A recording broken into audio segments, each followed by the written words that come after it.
గాంధీధామ్ ప్రాంతంలో ఒక ముస్లిం అబ్బాయి పఠానీ సూట్ వేసుకుని ఒక షాప్లో టీ తాగుతున్నాడు. సడన్గా అక్కడికి ఇద్దరు ముస్లిం యువకులు బైక్ మీద వచ్చి ఆ అబ్బాయితో గొడవపడి అతన్ని విపరీతంగా కొట్టారు.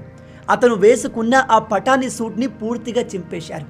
ఆయన నోటికి వచ్చినట్టుగా దూషించి అక్కడి నుంచి వెళ్ళిపోయారు. అలా ఎందుకు జరిగిందో తెలుసా?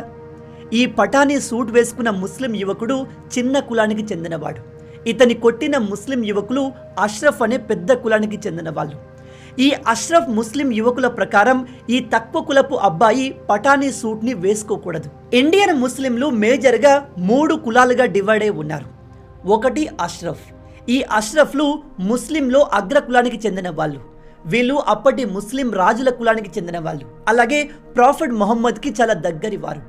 అండ్ ఈ అష్రఫ్లో కూడా డిఫరెంట్ గ్రూప్స్ ఉన్నాయి. అందులో ఒకటి సయ్యద్. వీళ్ళు ప్రాఫెట్ మొహమ్మద్ ఫ్యామిలీకి చెందిన వాళ్ళు.